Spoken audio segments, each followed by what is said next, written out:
Perjalanan cinta Bopak Castello dan istri selisih usia sampai 28 tahun.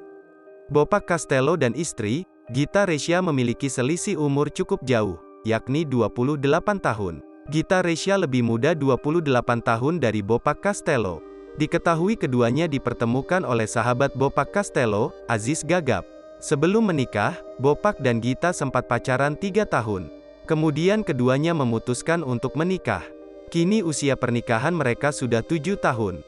Dikutip dari kanal YouTube Trans 7 Official, Bopak ungkap kenal dengan Gita dari sahabatnya, Aziz Gagap. Gita Resya mengaku bahwa dirinya mengaku suka dengan Bopak. Saat itu, Gita ingin berkenalan dengan Bopak. Saat keduanya dekat, Bopak mengaku suka terlebih dahulu kepada Gita. Bopak menyampaikan jika dirinya suka dengan wanita, ia memiliki 4 amanah.